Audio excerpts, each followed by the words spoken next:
Hi friends, live of সদীপের চ্যানেলে তোমাদের আরো একবার স্বাগত। আশা করি তোমরা সকলেই ভালো আছো আর আমরাও ভালো আছি। অবশেষে বেলজিয়ামে গরমের দেখা পাওয়া গেছে, তবে অতটাও গরম না, এই 15-16 ডিগ্রি টেম্পারেচার মতো। আর গরমের সাথে নিয়ে এসেছে হচ্ছে বৃষ্টি শুরু হয়ে গেছে সকাল থেকে। আর এরই মধ্যে আমরা চলে এসেছি বাজার করতে। ঘরের যা টুকিটাকি জিনিস এইসবই বাজার করব। আর এই বাজারটা আমাদের বাড়ি থেকে মাত্র 1 মিনিট, মানে ঘর থেকে বেরোলেই দেখতে পাওয়া যায়।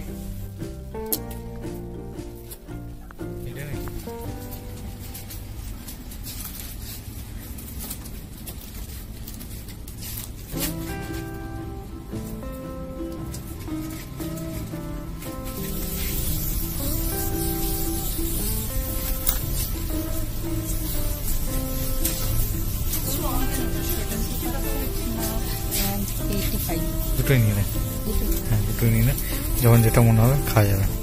সেদিনকে 85টা ছিল না। বেলজিয়ামের এই সবগুলোতে ইন্ডিয়ান কিছু কিছু জিনিস পাওয়া যায় না, যেমন ধরো হচ্ছে করলা, তারপরে ঢেঁড়স, তারপরে হচ্ছে সজনে ডাঁটা, এঁচোড়, এই সমস্ত জিনিসগুলো পাওয়া যায় না। তাছাড়া যেগুলো পাওয়া যায় তার মধ্যেই হচ্ছে শসা, তারপরে বেগুন, ক্যাপসিকাম, সিম, এই সমস্ত জিনিসগুলো পাওয়া যায়। তাছাড়াও হচ্ছে মিষ্টি কুমড়ো, তবে এই মিষ্টি কুমড়োগুলো ইন্ডিয়ান মিষ্টি কুমড়োর মতো অতটা মিষ্টি হয় না। সবজিপাতির সাথে আমি আরো নিয়ে নিয়েছিলাম হচ্ছে যেমন বাদাম, তারপরে চকলেট, চিজ, এই সমস্ত কিছু। ব্যাস, আমাদের বাজার কমপ্লিট। এটা হচ্ছে পরের দিন সকালবেলা। তবে পরের দিন সকালবেলা ঘুম থেকে উঠেও দেখছি বৃষ্টি পড়ছে। কি আর বলবো, বেলজিয়ামে যদি একদিন বৃষ্টি শুরু হয় তাহলে চললো, ওটা 1 সপ্তাহ 2 সপ্তাহ কোনো কথাই নয়, বৃষ্টি তো হবেই। তো এটা মেনে নিয়েছি আমরা, মেনে নিয়ে এবার সংসারের কাজে লেগে পড়েছি। সকালবেলা ঘুম থেকে উঠে ব্রেকফাস্ট বানানো, ব্রেকফাস্ট করে ব্রেকফাস্ট খাওয়া, তারপরে স্নান করা, পুজো করা, সমস্ত কাজ কমপ্লিট। এবার রান্নাঘরে চলে এসেছি লাঞ্চের ব্যবস্থা করতে। যে ভেজিটেবলস গুলো কিনে নিয়ে এসেছি ওগুলো দিয়ে আজকে রান্না হবে। আর আজকে একদম পুরো নিরামিষ করব, মানে সিম্পল ডাল ভাত। এখন একটু একটু গরম পড়েছে আর এই ডাল ভাত খেতে খুব ইচ্ছে করছে, তার জন্য ভাবলাম সমস্ত তরকারি পাতি কেটে নিয়ে খুব সুন্দরভাবে গুছিয়ে আজকে ডাল ভাত রান্না করব। আর সাথে থাকবে অনেক ধরনের তরকারি, ভাজা ভুজি, সবকিছু। আমার মা যখনই ফোন করে যখন আমাকে জিজ্ঞাসা করে তুই কি রান্না করেছিস, আমি বলি হয় মাংস ভাত, না তো ডিম ভাত, না তো মাছ ভাত। আর মাকে যখন জিজ্ঞাসা করি তখন মা সেই 6-7 রকমের তরকারি, ভাত, এত কিছু বলে। এটা আমাদের মায়ের বাড়িতেও, আবার আমার শ্বশুর বাড়িতেও, 2 বাড়িতেই দেখেছি এনারা না প্রচুর রান্না করে, 6-7 রকমের। মানে শ্বশুর মশাই বা আমার বাবাকে বলো, এদের 4-5 রকম বা 6-7 রকম খাবার না হলে হয়ই না। তো আমি এরকম ধরনের খাবার কোনোদিন, মানে এত খাবার কোনোদিনও রান্না করিনি। আর এত খাবার রান্না করে আমি কোনোদিন শুভকে দিও নি। আসলে এত খাবার শুভ পছন্দও করে না। ওকে যদি এতগুলো খাবার দিই তাহলে ও ভাত খাওয়ার জায়গায় পাবে না। আজকে শুভকে সারপ্রাইজ দেওয়ার জন্য মা বা শাশুড়ি মায়ের মতো 6-7 রকমের রান্না না করলেও 4-5 রকমের রান্না তো করবো, ভেবেই আমার এত সব আয়োজন। আর এখানে দেখছো মসুরির ডালটা আমি করে নিয়েছি। আর মসুরির ডালে ফোড়ন দিয়েছিলাম হচ্ছে সর্ষের সাথে শুকনো লঙ্কা। আর হয়ে যাওয়ার পরে, মানে ডালটা পুরো কমপ্লিট হয়ে যাওয়ার পর আমি লেবু কেটে লেবুর পিসগুলো দিয়ে দিয়েছি, যাতে ডালটা একটু টক হয়। আমার আবার টক ডাল খেতে খুব ভালো লাগে। আর এই দিকে দেখো আমি বেগুন ভাজা বসিয়ে দিয়েছি, খুব কম তেলে ঢাকা দিয়ে দিয়ে বেগুনটা ভেজেছি। অলরেডি আমার ব্রকলিগুলো ভাজা হয়ে গেছে। ব্রকলি ভাজার পরে আমি উপর থেকে গোলমরিচ আর চিলি ফ্লেক্স দিয়ে দিয়েছিলাম। এই চিলি ফ্লেক্স দিয়ে না আর গোলমরিচ দিয়ে আমার ব্রকলি ভাজা খেতে খুব ভালো লাগে। তো ব্রকলি ভাজা হয়ে গেছে, বেগুন ভাজাও হয়ে গেছে, আবার ডালও হয়ে গেছে। এবার আমার কুমড়োর তরকারিটা রান্না করতে হবে। তো কুমড়ো তরকারি রান্না করার জন্য আমি এখানে ফোড়ন দিয়ে দিয়েছিলাম, ফোড়নে 5 ফোড়ন দিয়েছি, আর কিছু দিইনি। আর দিচ্ছি হচ্ছে পেঁয়াজ কুচি দিয়েছি। এবার আমি হলুদ, লঙ্কা গুঁড়ো, তারপরে আদা রসুনের পেস্ট, তারপরে দিয়ে দিয়েছি হচ্ছে একটু টমেটো কেচাপ, সবকিছু দিয়ে খুব ভালো করে মশলাটাকে নাড়াচাড়া করে নিয়ে দিয়ে দেবো হচ্ছে আলু আর কুমড়োগুলো, যেগুলো আমি আগে ভেজে রেখেছিলাম, মানে অলমোস্ট আমার সেদ্ধই হয়ে গেছে। আমি মিষ্টি কুমড়ো আর আলুর তরকারিতে দিয়ে দেবো কিছু চিংড়ি মাছ, যেগুলো আমি আগে থেকে ভেজে রেখেছিলাম।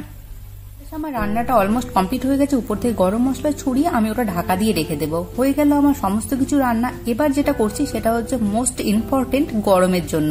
আর এটা আমার খুব ভালো লাগে, খুব ফেভারিট একটা খাবার। আমার যদি কোনো তরকারিও না থাকে, শুধুমাত্র এটা দিয়ে দিলেই আমার খাওয়া হয়ে যাবে, সেটা হচ্ছে রায়তা। তো এই রায়তা বানানোর জন্য আমি এখানে শসা কুচি কুচি করে কেটে নিয়েছি, গাজর কাটবো, পেঁয়াজ কাটবো, টমেটো, সবকিছু দিয়ে করবো। তো ইন্ডিয়াতে এই মুহূর্তে যেহেতু প্রচন্ডই গরম, তো গাজরটা কিন্তু অ্যাভয়েড করা যেতে পারে। গাজর খুব তাড়াতাড়ি না, খুব সহজে হজম হয় না। এখানে পেঁয়াজটা খুব একটা বেশি দিচ্ছি না, একদমই সামান্য পরিমাণে দিচ্ছি। আর লঙ্কাও দেবো একটা, কারণ যদি বাই চান্স বেশি ঝাল হয়ে যায় তাহলে শুভ পাগল হয়ে যাবে।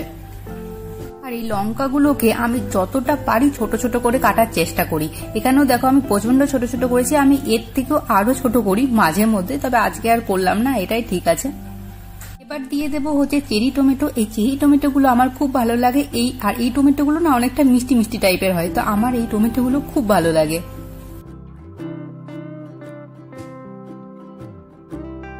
আমার সবকিছু দেওয়া হয়ে গেছে, এবার সবশেষে দিয়ে দেবো দই। দই দিয়ে খুব ভালো করে মাখিয়ে নেব। আর নুনটা আমি দেবো না, ওটা শুভও দেবে, কারণ কি আমি নুন দিলে শুভ বলে নুন বেশি হয়ে গেছে, তাই ওটা ওর জন্য রেখে দিলাম, ও দিয়ে নেবে। দেখো ফাইনালি আমার সবকিছু রেডি হয়ে গেছে, সবকিছু নিয়ে বসে পড়েছি। ও হ্যাঁ, কালকের একটি তরকারি বড়ি, আলু, গাজর আর করলা দিয়ে সর্ষে বাটা দিয়ে ঝালঝাল করে করেছিলাম, তো সেটা কালকে বেঁচে গিয়েছিল, সেটাকেই নিয়ে বসে পড়েছি। আমি তরকারি বা কোনো খাবারই নষ্ট করতে একদম পছন্দ করি না, ফ্রিজে রেখে দিয়েছিলাম, এটাকে গরম করে নিয়েছি, ব্যাস ওটাও আমাদের আজকের দুপুরের মেনুতে চলে আসলো। আমরা দুজনেই খাবার নিয়ে বসে গিয়েছি। আর শুভর একটা ব্যাপার আছে, যতক্ষণ না ওকে সাজিয়ে গুছিয়ে খাবারগুলো দেবো আর ওর সাথে আমিও খেতে না বসবো ততক্ষণ পর্যন্ত ও খাবে না। তো ওখানে বসেছিল, আমার জন্য অপেক্ষা করছিল, সবকিছুকে সাজিয়ে গুছিয়ে দিলাম এবং এবার আমিও নিয়ে নিচ্ছি। আমিও নিয়ে দুজনে মিলে সুন্দরভাবে খাবারটাকে উপভোগ করবো। এরকম ধরনের সিম্পল নিরামিষ খাবারই কিন্তু সব থেকে বেশি ভালো লাগে। এখন কিন্তু এই মাছ, মাংস, ডিম আর অতটা পছন্দ হবে না, যতটা না এই নিরামিষ খাবার ভালো লাগে। নিরামিষ খাবারেই কিন্তু তৃপ্তি। আর আমার তো সব থেকে বেশি ভালো লাগে রায়তা। রায়তা পেলে তো আমার আর কিছু চাইই না। দারুণ একটি খাবার, মানে আমার ভাতের সাথে রায়তা ডাল হলেই হয়ে যাবে, আর কিচ্ছু দরকার নেই। আমার ব্রকলি ভাজাও খুব ভালো লাগে। প্রথম যখন বেলজিয়ামে এসেছিলাম তখন আমার ব্রকলি অতটা ভালো লাগতো না, তবে এখন আমার ব্রকলি প্রত্যেক দিন চাই, এরকম হয়ে গেছে, মানে এত ভালো লাগে। আজকের ভিডিওটা এই পর্যন্তই। তোমাদের আমার আজকের ভিডিওটি কেমন লাগলো অবশ্যই জানিও। ভালো লাগলে সাবস্ক্রাইব করে আমার পাশে থেকেও। দেখা হচ্ছে তোমাদের সাথে নতুন আরো একটি ভিডিওতে, ততক্ষণের জন্য বাই বাই, সকলে ভালো থেকো।